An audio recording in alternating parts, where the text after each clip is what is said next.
সাংবাদিক সম্মেলন আমরা দেখেছি একটা জরুরি প্রয়োজনে, সেটা হলো আপনারা জানেন যে সারা দেশ জুড়ে বিশ্ব জুড়ে লকডাউন চলছে, আমাদের রাজ্যে চলছে, মানুষ ঘর থেকে বেরোতে পারে না।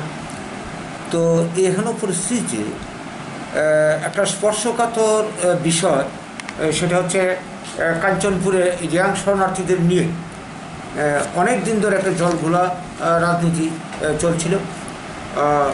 এরা মিজোরামের মানুষ, ত্রিপুরাতে 23 বছর এরা থেকেছে।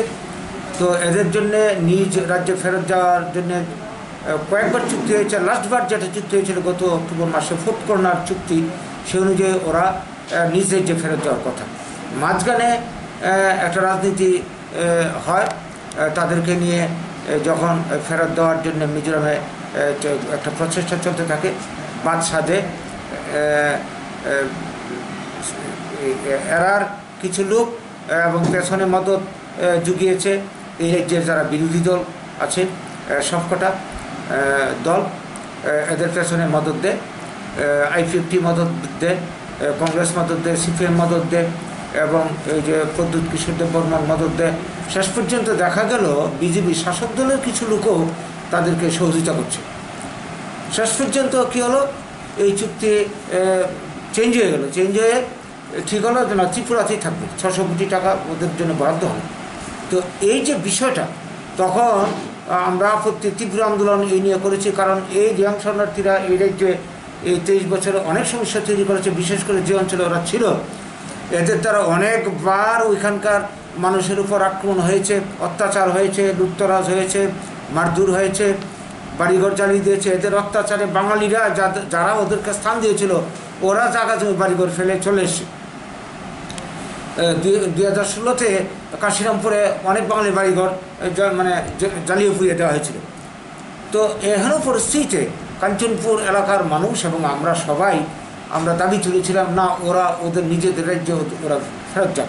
কিন্তু আমাদের কারোর কথা শুনলো না শুনে শেষ পর্যন্ত ত্রিপুরাতে থাকার জন্য চুক্তি হলো।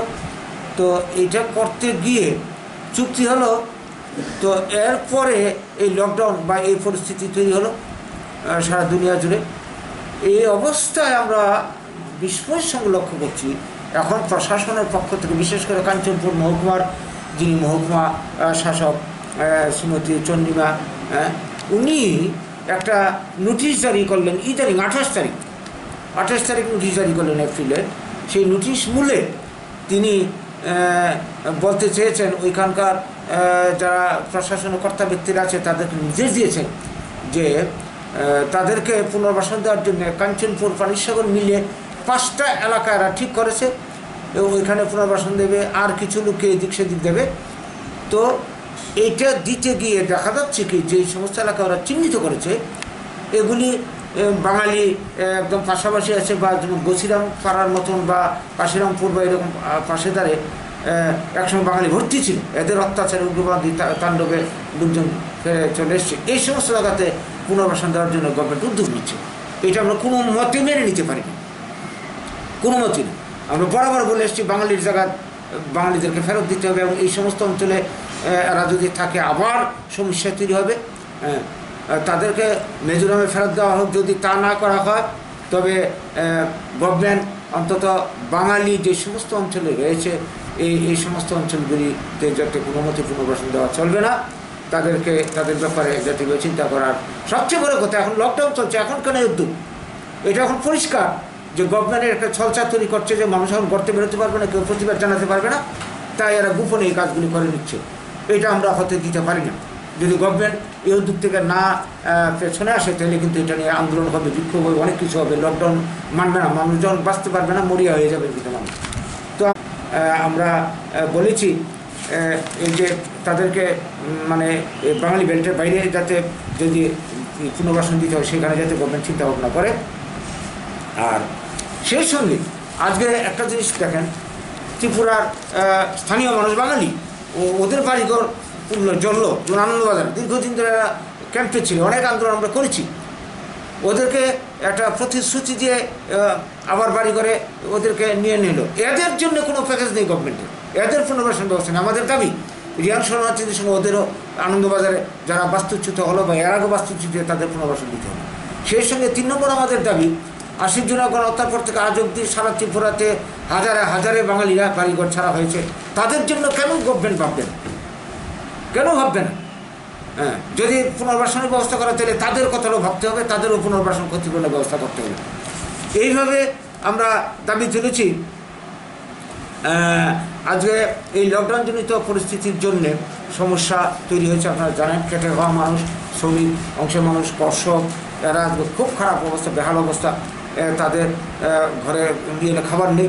অল্প স্বল্প যেটা গভর্নমেন্টের উদ্যোগে চাল এবং ডাল কোনো কোনো জায়গাতে দেওয়া হচ্ছে, এই দিয়ে তো সংসার চলে। তার জন্য প্রতি মাসে অন্তত কমসে কম 5,000 টাকা করে দিতে হবে। লকডাউন যতদিন চলবে এবং তারপর অন্তত আরও 3 মাস অবধি। আর একটা দাবি আমাদের আছে, কেন্দ্রীয় প্রকল্পের অনেক মানে প্রকল্প রয়েছে, রাজ্য লেভেলের অনেক প্রকল্প রয়েছে।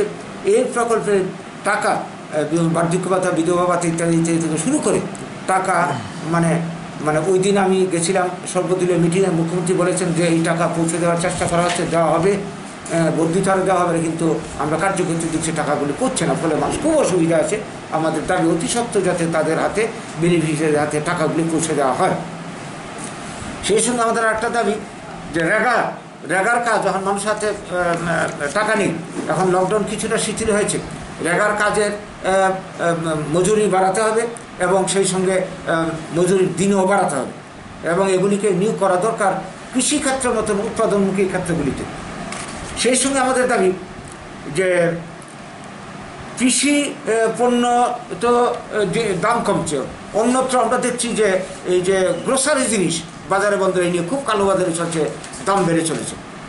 এটা গভর্নমেন্টে বারবার বলা হচ্ছে, নজর দেওয়া হচ্ছে, কিন্তু গভর্নমেন্টের কোনো কার্যকরী উদ্যোগ নেই। গভর্নমেন্ট যাতে কার্যকরী উদ্যোগ দেয়। সেই সঙ্গে একটা দাবি আমাদের যে আমরা লক্ষ্য করছি এই লকডাউন শিথিলতার সঙ্গে মদের দোকান বা এই যে নেশা জাতীয় জিনিস বিক্রি করার জন্য গভর্নমেন্ট কিছুটা রিল্যাক্স করে দিয়েছে। এটা এই বর্তমান এই করুণ পরিস্থিতি গভর্নমেন্ট এই সিদ্ধান্তটা কী করে নিল বুঝতে পারলাম। সাধারণ কিছুটা রাজস্বের কথা চিন্তা করে এই ধরনের কাজকর্ম যদি মদ বিক্রি বা এই যে নেশা জাতীয় জিনিস বিক্রির সুবিধা করে দেওয়া হয়, তাহলে তো অসামাজিক কাজকর্ম আরও বেড়ে যাবে, সমাজে অশান্তি তৈরি হবে। এই সময় এইটা বন্ধ করা হোক, এইরকম 9টা দাবি নিয়ে আমাদের আজকের এই সাংবাদিক সম্মেলন। আমরা আপনাদের মাধ্যমে আমাদের বার্তা সরকার বা প্রশাসনের নজরে আনতে চাই, সাথে সাথে রাজ্যের সবার কাছে এই বার্তাটা যাতে ছড়িয়ে দেওয়া যায়, সেই জন্য আপনাদের কাছে আমাদের আবেদন। আপনার নামটা? আমার নাম গৌরব রুদ্রপাল, আমরা বলে ত্রিপুরা রাজ্য কমিটির সচিব।